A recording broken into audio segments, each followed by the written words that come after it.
Welcome to the Wickedly Smart Women podcast, featuring stellar conversations with emerging and established wickedly smart women. Thanks for joining us today as we celebrate women who are committed, care deeply, and have the courage to take action and create conscious change all around the world. Now here's your wickedly smart host, Anjel B. Hartwell.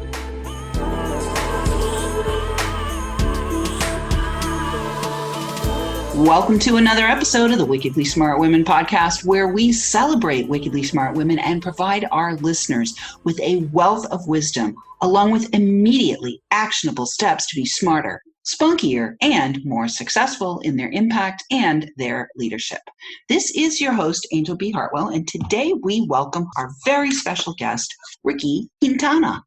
Rikki retired from practicing law after 31 years, and she founded HoonArts Fair Trade in a blind leap of faith! Exclamation point. Today, she is working to build the HoonArts brand as an easy way to shop ethically and make a difference in the world with memorable handmade fashion and gifts. Starting from ground zero, HoonArts is now a verified fair trade business working with artisan groups in 3 countries, empowering over 100 artisans, mostly rural women, with customers on 4 continents. Rikki is passionate about using fair trade business to build new bridges that help people see and value our common humanity. So beautiful. I love that. What a beautiful thing that you are doing, Rikki. And so welcome to the show. So glad that you are here. Thank you so much for having me. Yeah, well, I love both your mission as well as your courage. So I want to talk first a little bit about the courage that it took you to leave the law practice of law, and to make such a bold leap and a bold change in your life where you started your own business in a completely different industry. So I'd love to have you give us a little backstory on that, if you would. Well, I retired from practicing law with absolutely no intentions of being an entrepreneur. I chose law as my first profession because it was a safe pathway that I was very comfortable with. It was a natural progression from being a good student. And all I wanted to do when I retired was pursue opportunities for international connections. So I was volunteering with a local organization here in Albuquerque that hosts short-term professional exchange delegations. And that's how I met my first contacts from Tajikistan. And I had to go look it up on a map because I had no clue where it was. And I learned that no one in the US was working to build a market for Tajik handicrafts. And at the farewell party, where all the visiting delegates were giving us farewell gifts and making little speeches, when I stood up, I found myself saying, I'll do it. I'll build the U.S. market for Tajik handicrafts. And thank God I didn't know what I didn't know. In retrospect, it wasn't so much courage as a passion for connection. Beautiful. Well, I actually do know where Tajikistan is, and Azerbaijan and Kazakhstan and Armenia and all of those places, which is at one time they were part of the Soviet Union. Yes. And then before that, they were their own sovereign states, and then they were part of the Soviet Union, and then they became their own sovereign states again. So I actually do know where that is, because before I left the real estate industry, I actually consulted with the World Bank and the U.S. Agency for International Development to help privatize the public housing over in those areas. So we have a connection there that we didn't even know that we had. Well, I want to know more about what inspired you to want to be involved in international, connecting and bridge building. Like, where did that come from? I think probably it started in my first middle school foreign language class, my Spanish class. And I was an A student, and I went for weeks before trying to figure out what is this conjugating a verb about. It just wasn't connecting. And then suddenly one day it did. And it was like a magic light went off in my head. And this ability to communicate with people in different languages, from different cultures, it just lit up my brain like a Christmas tree. Wow. So I was a language major in college. I studied Spanish, German, and Portuguese. I thought I was going to be an international lawyer, but my career took me in a different direction. But I've always loved travel, languages. When my daughter married a young man from Turkey, I decided to learn Turkish. Turns out a 60-plus-year-old brain is not as agile at learning new languages as a 20-year-old brain. But I've always loved that connection and building relationships and understanding cultures and seeing our common humanity. And out of that, I've just always been passionate about the idea that if people could just take the time to build relationships one-to-one, lasting relationships, they would see their common humanity. And that's what will make the difference. It's not going to be big international corporations and governments, but it's going to be people coming together and building a shared future. And boy, does our world need that right now. That is for sure. No question about that. So you are doing your part in building those bridges in more than one country. So you started with Tajikistan. Can you talk a little bit about the journey of stepping into entrepreneurship? It's, when you don't know what you don't know, you're like, yes, let's do this. And then you can run into some speed bumps on the way to building those bridges, right?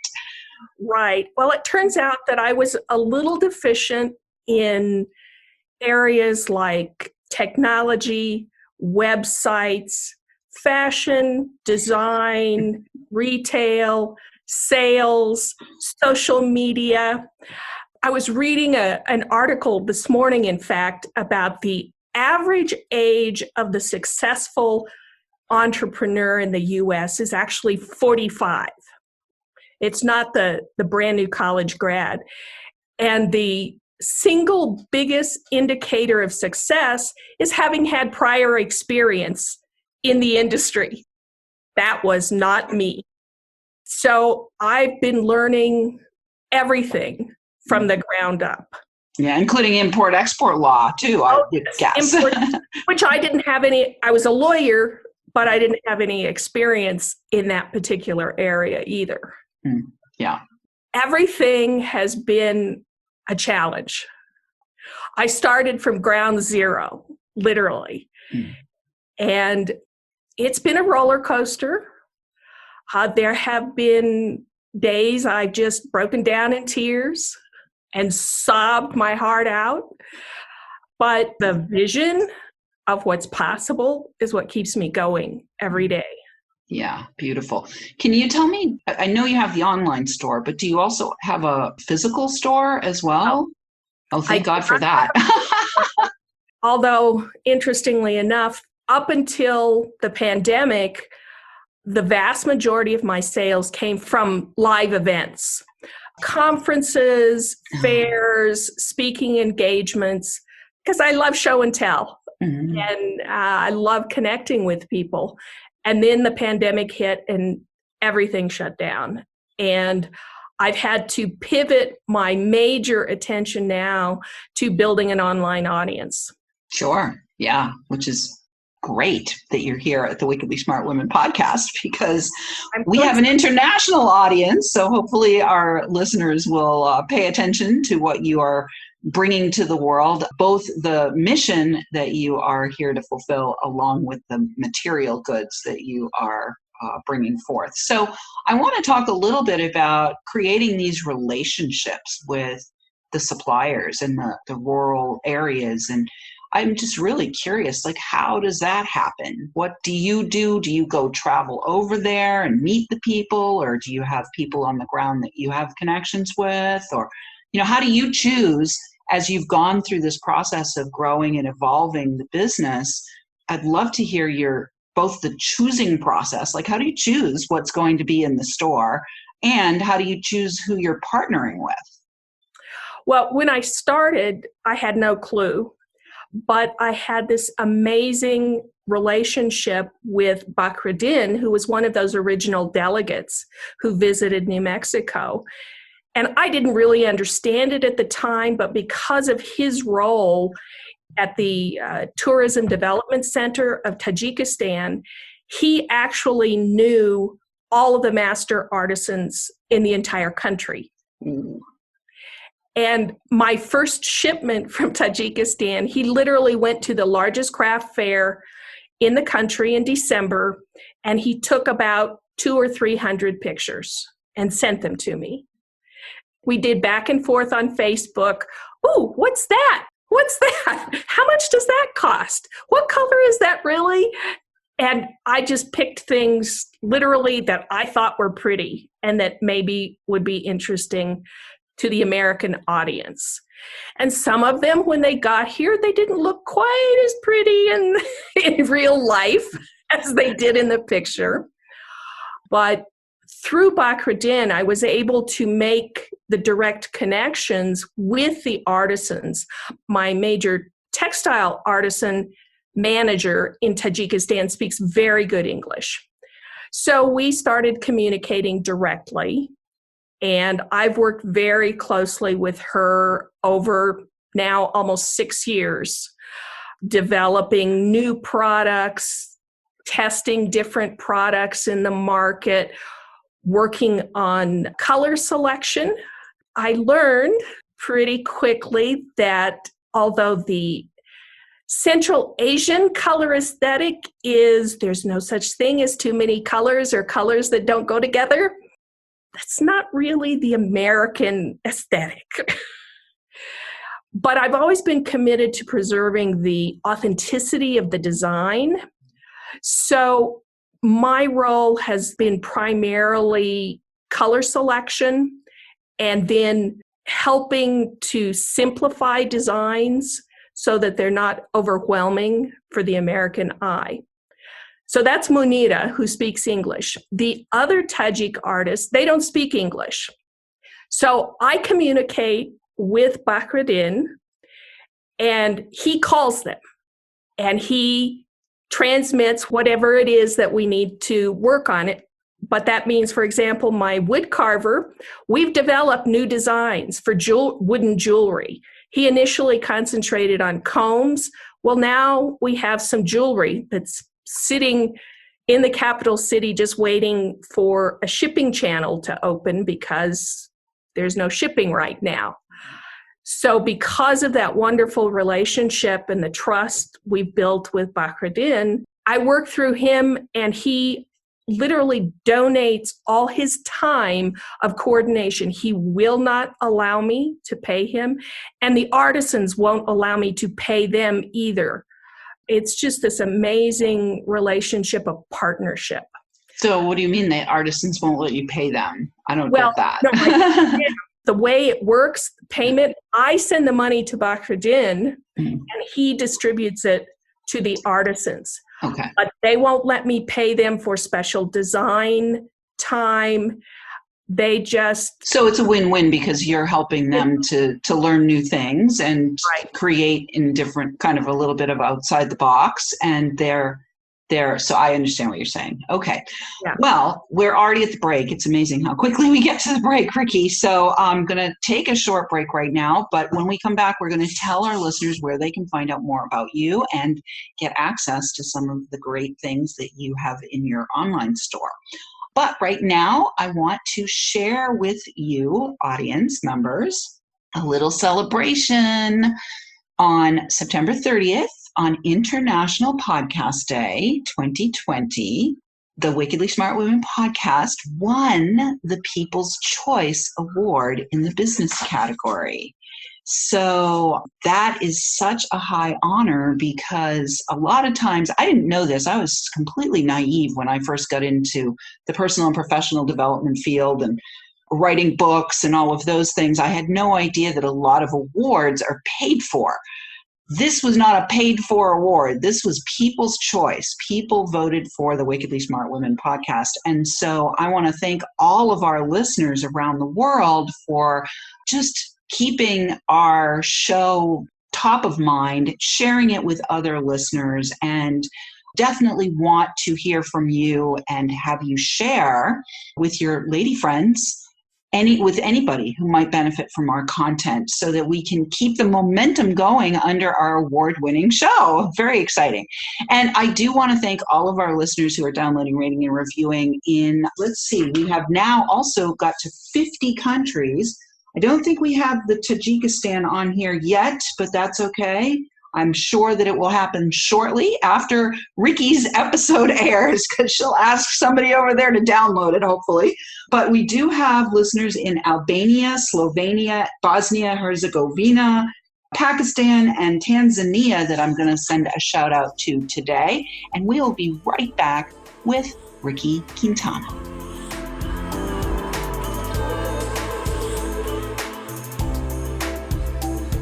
The Wickedly Smart Women podcast is brought to you by the Wealthy Life Mentor. Women, are you on the edge knowing that life is calling you to make a change? Are you ready to be part of the evolution of what it means to be a wickedly smart woman, creating your wealthy life by design? A life that is an extraordinary work of art. Anjel B. Hartwell, the Wealthy Life Mentor, is hired by women in transition.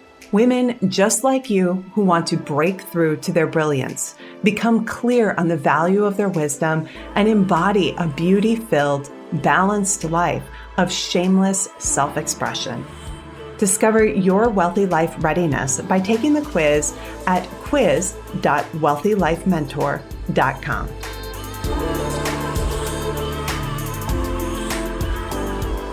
And we are back with Rikki Quintana. You can find out more about her and her store, which is HoonArts Fair Trade, at HoonArts.com.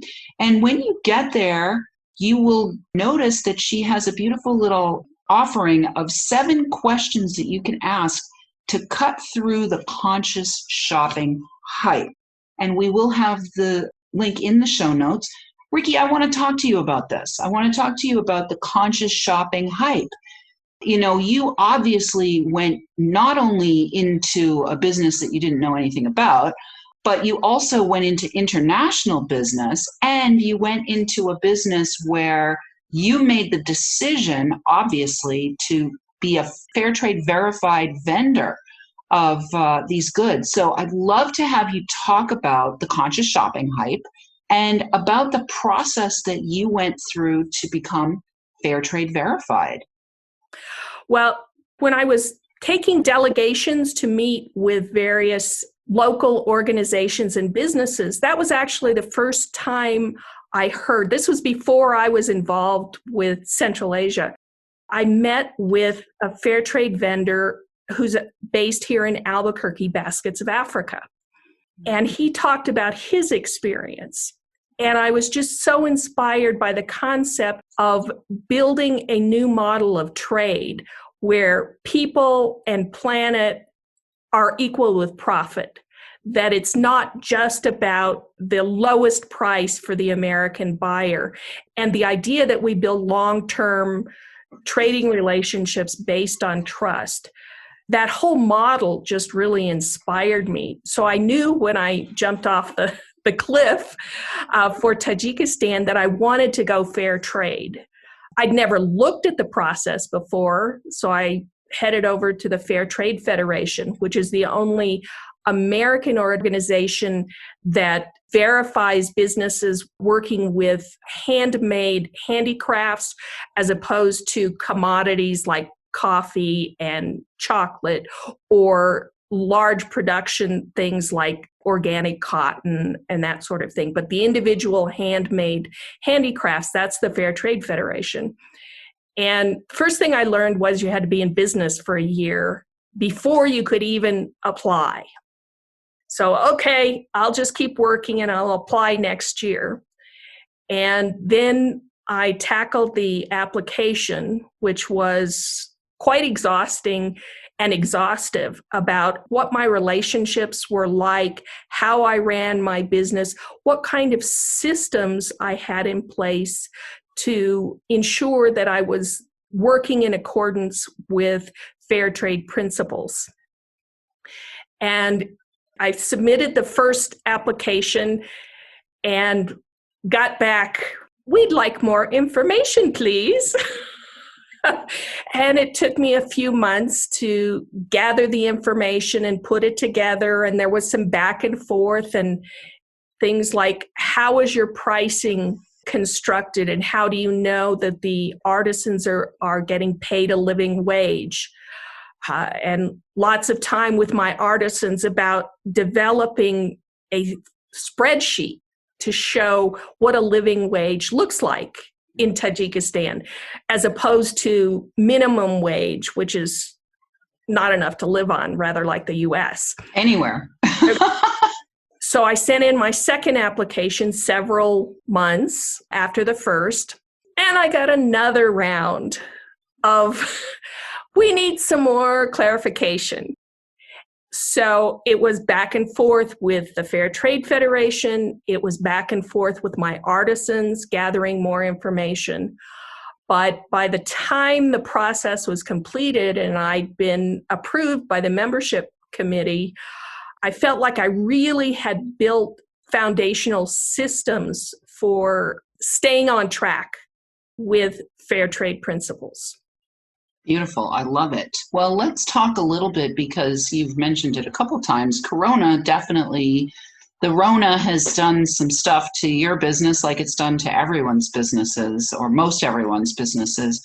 I'd love to have you talk about what the impact is on global relationships when your product, you can't get your product. Like how are you navigating that? That's a big challenge, Rikki. Well, it varies from country to country. Tajikistan, as I mentioned, I can't get my products out yet. That's because the government several years ago shut down all the international courier services like FedEx and UPS. And I've been getting products via a courier service run by a Tajik immigrant based in Brooklyn who won the green card lottery. But he sends a person with products from the US, and then I'm one of his few customers bringing products back from Tajikistan, because I'm still the only person in the US working with Tajik handicrafts on a systematic basis. But we have quarantine requirements at this end. They have quarantine requirements at that end. And relationships among countries are such right now that you could not entrust your products in Tajikistan and trust that they would actually make it to the US. So for the artists in Tajikistan, what I have placed orders. It varies from artist to artist on what they really want. But basically, once they're finished with their products, I pay them. Sure. And they're sitting there in Dushanbe waiting for the first suitcase or courier. That I love suitcase shipping. But the first courier run, Turkish Airlines just reestablished regular flights now, and that's the airline that they typically use, but we've still got the quarantine problem. Sure. Now, in Kyrgyzstan, they use FedEx. So I can get products out, and I have gotten orders out of Kyrgyzstan. Uzbekistan uses either FedEx or DHL, and those are still functioning. Great. But the volume of orders has had to be reduced because I have no live events. Sure. Yeah. So lots of things have changed for you. Yes. So let's talk then a little bit, because you definitely have a different business model than most of the people that I've had on the show. I mean, I have a lot of variety and a lot of different industries, but this is the first time I've had somebody who has your kind of business.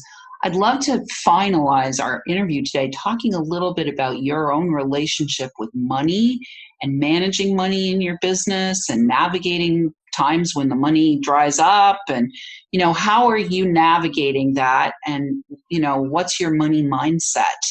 Love to have you share with our wickedly smart women how you're navigating this little squeeze, this money squeeze. I actually started the shift in my money mindset before the pandemic, which I think helped a lot.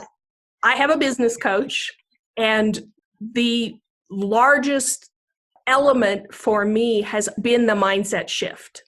And when I started, mindset seemed like really woo-woo. It's not real. It's what you need to do. The mindset is all just that woo-woo stuff. And as time went on, it's been a progressive shift in my mindset. A year ago, now I guess it's more like a year and a half ago, I learned that I have an inner bag lady who sits on my shoulder and is terrified that I'm going to end up under a bridge. And I realized that my inner bag lady is actually my inner bag child. Yeah. And it springs from childhood experiences when I wasn't in control and I didn't feel safe. Yep. And I couldn't do anything about it because I was a child. Exactly. And now it's sort of, it's okay, little Rikki. Big Rikki will take care of you. Nice. Big Rikki, she's still there. Yeah. She never goes away, but it's like, Big Rikki will take care of you. Big Rikki's actually done quite well over her lifetime. She's very resourceful, and it'll be okay. Nice. It will be okay. Well, Rikki, we are at the end. Little Rikki and Big Rikki, we are at the end. But thank you for that. That was really powerful. And I'm going to invite the wickedly smart women who are listening to notice if you have an inner bag lady, and maybe just take this little piece of advice from Big Rikki and Little Rikki to work with each other, your own inner child or your own inner bag lady, to help you when things feel like they're squeezy. And we do love feedback, listeners, so please let us know what you thought of today's show by calling into our listener line. We will have that in the show notes, or you can send in questions or guest suggestions to listeners@wickedlysmartwomen.com. We might even give you a shout out on the show. Thanks for tuning in. Keep your ears open, and remember, you are a wonderful woman. Thanks for tuning in, downloading, and listening. Be sure to rate and review Wickedly Smart Women on Apple Podcasts and share with other women who can benefit from today's episode. Wickedly Smart Women is the premier podcast series for informing, activating, and inspiring the leader who carries profound wisdom and knows that now is the time to welcome wealth. We welcome your feedback and guest suggestions and invite you to subscribe to our mailing list to be notified of each new episode at wickedlysmartwomen.com.